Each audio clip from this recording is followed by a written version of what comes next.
Hi friends, welcome back to Moni Spicy Kitchen. இன்னைக்கு நம்ம carrot வச்சு ரொம்ப டேஸ்டியான கேரட் நெய் மைசூர் பாக் எப்படி பண்ணலாம்னு தான் பார்க்க போறோம். இந்த மைசூர் பாக் பாத்தீங்க அப்படினா வாயில வச்ச உடனே கரஞ்சி போயிடும். ரொம்ப டேஸ்டா இருக்கும்.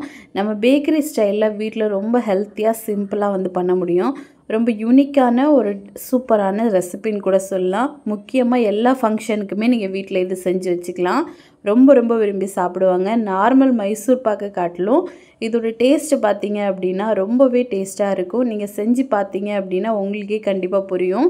ரொம்ப சின்ன டிப்ஸை மட்டும் நம்ம பயன்படுத்தி பண்ணிட்டோம் அப்படின்னா உங்களுக்கும் பர்ஃபெக்டாக பண்ண முடியும். சரி வாங்க இது எப்படி செய்யலாம் அப்படிங்கிறத நம்ம டீட்டெயிலாக பார்த்துடலாம். அதுக்கு முன்னாடி நம்ம சேனலுக்கு இப்போ தான் ஃபஸ்ட் டைமாக வரீங்கன்னா மறக்காமல் சப்ஸ்கிரைப் பண்ணிடுங்க. அப்படியே லைக் அண்ட் சப்ஸ்கிரைப் பண்ணிடுங்க. இப்போ வாங்க நம்ம வீடியோக்குள்ளே போகலாம். ஃபஸ்ட்டு இது பண்ணுறதுக்காக ஒரு மிக்ஸி ஜாரில் சரியாக 2 கேரட்டோட தோல் எல்லாம் சீவி இந்த மாதிரி குட்டியாக கட் பண்ணி வச்சுருக்கேன். இது வந்து 1 கப் அளவு இருக்கும். இதை வந்து மிக்ஸி ஜாரில் போட்டு கொஞ்சமாக தண்ணியும் சேர்த்து நல்ல பேஸ்ட்டாக அரைச்சிடுங்க. எந்த கட்டியும் இருக்கக்கூடாது. இந்த அளவுக்கு நல்லா பேஸ்ட்டாக அரைச்சி எடுத்து இதை மாற்றி வச்சிடலாம். இப்போ ஒரு கடாயில் 1/2 கப் அளவுக்கு கடலை மாவு எடுத்திருக்கேன். இந்த கடலை மாவை நல்லா வந்து ரோஸ்ட் பண்ணி எடுக்கணும். அப்போ தான் இதில் இருக்கக்கூடிய பச்சை வாசனை எல்லாம் போயிட்டு நம்மளுக்கு நெய் மைசூர் பாக் பார்த்திங்க அப்படின்னா நல்ல டேஸ்ட்டாக வரும். அந்த பச்சை வாசனை எதுவுமே நம்மளுக்கு அடிக்காது. அதனால் ஃபஸ்ட்டு இந்த மாதிரி நல்லா வறுத்து சேருங்க.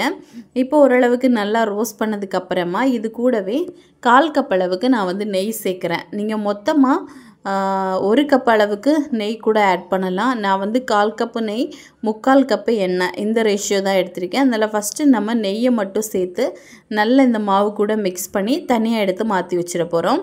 எந்த கட்டியும் இல்லாமல் கட்டிகள் இருந்துச்சு அப்படின்னாலும் நல்லா உடச்சி விட்டு நல்லா மிக்ஸ் பண்ணி எடுத்துக்கோங்க. இது மிக்ஸ் பண்ணும்போது பார்த்தீங்க அப்படின்னா நம்ம ஸ்டவ்வை ஆஃப் பண்ணிட்டு தான் மிக்ஸ் பண்ணணும். இப்போ இதை எடுத்து தனியாக நம்ம மாற்றி வச்சிடலாம். மாற்றி வச்சுட்டு அதே கடாயில் நம்ம அரைச்சி வச்சுருக்கோம்ல அந்த கேரட்டு பேஸ்ட்டு அதை எல்லாத்தையுமே இதுக்குள்ளே சேர்த்துருங்க. சேர்த்துட்டு இது கூடவே 1 கப் அளவுக்கு சுகர் ஆட் பண்ணணும். இப்போ 1 கப் சுகர் ஆட் பண்ணிடலாம். பண்ணிவிட்டு நல்லா வந்து மிக்ஸ் பண்ணிக்கோங்க. இப்போ இந்த சுகர் எல்லாமே இந்த கேரட்டு கூட நல்லா மெல்ட் ஆகிட்டு கொஞ்சமாக நல்லா கெட்டியாக ஆரம்பிக்கும். அதாவது இந்த கேரட்டு வந்து நல்லா அந்த சர்க்கரையை உள்வாங்கி கொஞ்சமாக கடாயில் ஒட்டாமல் அப்படியே உருண்டு வரும். அந்த ஸ்டேஜ் வரைக்கும் நம்ம மிக்ஸ் பண்ணி கொடுத்துட்டே இருக்கணும். இதை வந்து லோ மீடியம் ஃப்ளேமில் வச்சே கிளறி கொடுத்துட்டுருங்க. இது ரெடி ஆகிறதுக்கு ஒரு 10 மினிட்ஸாக தான் ஆகும். இப்போ பார்த்தீங்க அப்படின்னா இந்த அளவுக்கு நல்லா வரணும் சுருண்டு. இப்போ இந்த அளவுக்கு வந்ததுக்கப்புறமா நம்ம ஆல்ரெடி நெய் போட்டு கரைச்சி வச்சுருந்தோம்ல அந்த கடலை மாவு அதை அப்படியே இதுக்குள்ளே எல்லாத்தையுமே சேர்த்துடலாம். சேர்த்துட்டு இமீடியட்டாக மிக்ஸ் பண்ண ஆரம்பிங்க. இனிமேல் லோ ஃப்ளேமில் தான் வைக்கணும். மீடியம் ஃப்ளேம்லேயும் வைக்க வேண்டாம். அப்படி வச்சிட்டிங்க அப்படின்னா பேர்ன் ஆக கூட வாய்ப்பு இருக்குது அடி பிடிக்கிறதுக்கு. ஸோ இந்த மாதிரி நல்லா மிக்ஸ் பண்ணி கொடுத்துட்டே இருங்க. இப்போது ஓரளவுக்கு நல்லா மிக்ஸ் ஆனதுக்கப்புறமா நம்ம எண்ணெய் சேர்க்குறோம். எண்ணெயோட அளவுன்னு பார்த்திங்கன்னா 3/4 கப்பு தேவைப்படும். ஃபஸ்ட்டு 1/4 கப்பு எண்ணெய் சேருங்க. சேர்த்துட்டு அந்த எண்ணெய் எல்லாத்தையுமே இந்த கடலை மாவு நல்லா அப்சர்வ் பண்ணிக்கும். அது வரைக்கும் நல்லா மிக்ஸ் பண்ணி கொடுத்துட்டு நெக்ஸ்ட்டு அடுத்த பேட்சாக நம்ம ஒரு 1/4 கப்பு எண்ணெய் சேர்த்துக்கலாம். இதே மாதிரி இன்னொரு தடவை நம்ம ஒரு 1/4 கப்பு எண்ணெய் சேர்க்கணும். இதுதான் கரெக்டான அளவு. 1/2 கப்பு கடலை மாவுக்கு 1 கப்பு சுகர் 1 கப்பு ஆயில் வந்து தேவைப்படும். நம்ம நெய் எக்ஸ்ட்ராவாக எடுத்துருக்கோம் அப்படிங்கிறதுனால 1/4 கப்பு நெய் 3/4 கப்பு எண்ணெய் நான் வந்து எடுத்திருக்கேன். இப்போ இவ்வளோ போட்டு நல்லா மிக்ஸ் பண்ணிடலாம். இப்போ கடைசியாக 1/4 கப்பு கூட நம்ம எண்ணெய் சேர்த்துக்கலாம். சேர்த்துட்டு இமிடியேட்டாக நல்லா மிக்ஸ் பண்ண ஆரம்பிங்க. இது மிக்ஸ் பண்ண பார்த்தீங்க அப்படின்னா நம்ம சேர்த்துருக்கக்கூடிய அந்த அளவுகள்லேருந்து டபுள் மடங்கு நம்மளுக்கு பெருசாகி வர ஆரம்பிக்கும். அதனால் கைவிடாமல் இந்த மாதிரி கிளறி கொடுத்துட்டே இருங்க. இந்த ஸ்டேஜில் எல்லாம் பார்த்தீங்க அப்படின்னா இந்த எண்ணெயை நல்லா அந்த கடலை மாவு அப்சர்வ் பண்ண ஆரம்பிக்கும். இந்த எண்ணெய் நெய் எது சேர்த்துருந்தாலும் சரி அது கடைசியாக வெளிவர ஆரம்பிக்கும் போது நம்ம வந்து ஸ்டவ் ஆஃப் பண்ணணும். அதுதான் முக்கியமான பக்குவம். இப்போ வந்து ஓரளவுக்கு எல்லா எண்ணெயுமே உரிய ஆரம்பிச்சிருச்சு. இப்போ பார்த்தீங்க அப்படின்னா இந்த மாதிரி பபிள்ஸ் வர ஆரம்பிக்குது. இந்த டைமில் நம்ம லேசாக கையில் வந்து உருண்டை பிடிச்சி பார்க்கணும். ஒட்டாமல் நல்லா உருண்டு வருது அப்படின்னா நம்ம வந்து இமீடியட்டாக ஸ்டவ் ஆஃப் பண்ணிடலாம். அதுக்கு மேலே போட்டு கிளற வேண்டாம். இப்போ பார்த்தீங்க அப்படின்னா கொஞ்சம் அந்த நெய்யெல்லாம் நம்மளுக்கு பிரிஞ்சு வர ஆரம்பிக்குது. இப்போ கொஞ்சமாக இந்த மாதிரி கையில் எடுத்து உருட்டி பாருங்கள் ஒட்டாமல் எந்த அளவுக்கு வருதுன்னு. இந்த மாதிரி வந்துச்சு அப்படின்னா இமிடியேட்டாக நம்ம ஸ்டவ் ஆஃப் பண்ணிவிட்டு இதை செட் பண்ண விட்டுடலாம்.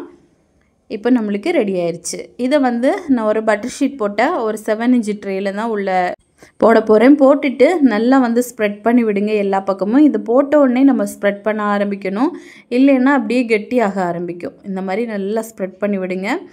ஒரு ஸ்பூனில் கொஞ்சம் கீ அப்ளை பண்ணிவிட்டு கூட நீங்கள் இந்த மாதிரி ஸ்ப்ரெட் பண்ணி விடலாம்.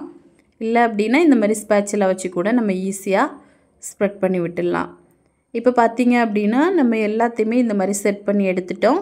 இனிமேல் இதை அப்படியே ஒரு அரை மணி நேரம் மட்டும் நம்ம வந்து செட் ஆக விட்டுடலாம். அரை மணி நேரத்துலேயே பார்த்தீங்கன்னா அது சூப்பராக செட் ஆகி வந்துடும்.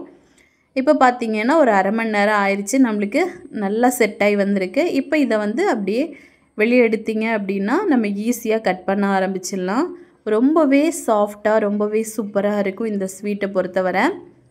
நான் சொன்ன மாதிரி கரெக்டான ஸ்டேஜில் வெளியே எடுத்து பண்ணிங்க அப்படின்னா தான் உங்களுக்கும் இந்த மாதிரி வரும். இல்லை அப்படின்னா நல்லா சொதன்னு செட் ஆகாமல் இருக்கும். செட் ஆகலை அப்படின்னு நீங்கள் மறுபடியும் கடாயில் போட்டுட்டிங்க அப்படின்னா எண்ணெய் எல்லாம் வெளிவர ஆரம்பிக்கும். அதனால் கரெக்டான பக்குவத்துக்கு தான் எப்போவுமே மைசூர் பாக்கு நம்ம வந்து பண்ணணும். இப்போ பார்த்தீங்கன்னா இந்த அளவுக்கு ரொம்ப சூப்பராக வந்திருக்கு. இந்த மைசூர் பாக்கு பொறுத்தவரை ஒரு 3 days வரைக்கும் நம்மளுக்கு கெட்டு போகாமல் ரொம்ப சூப்பராக இருக்கும். இப்போ இதில் தேவையான ஷேப்புக்கு நம்ம வந்து கட் பண்ணி எடுக்கலாம். எவ்வளோ ஸ்மூத்தாக கட் ஆகுதுன்னு பாருங்கள். இந்த மைசூர் பாக் பார்த்தீங்க அப்படின்னா ரொம்பவே டேஸ்டியாக அப்படியே வாயில் வச்ச உடனே கரைஞ்சி போகிற அளவுக்கு ரொம்ப எம்மியாக இருக்கும். ஸோ கண்டிப்பாக நீங்கள் வந்து செஞ்சு பார்க்கலாம். இப்போ நான் காட்டுறேன் பாருங்கள் உள்ளே எல்லாம் எவ்வளோ சாஃப்டாக இருக்குன்னு. ஸோ கண்டிப்பாக நீங்களும் இதே மாதிரி உங்கள் வீட்டில் செஞ்சு பார்க்கலாம். செஞ்சு பார்த்துட்டு எப்படி வந்துச்சுன்னு மறக்காமல் கமெண்ட் பண்ணுங்கள். இதே மாதிரி இன்னும் நிறைய ரெசிபிஸ் வேணும்னு நினச்சிங்க அப்படின்னா மோனி ஸ்பைசி கிச்சன் சேனலை சப்ஸ்கிரைப் பண்ணி வச்சுக்கோங்க. லைக் பண்ணுங்கள், ஷேர் பண்ணுங்கள். நெக்ஸ்ட் இன்னொரு வீடியோவில் உங்களை சந்திக்கும் வரை டேக் கேர், பாய்.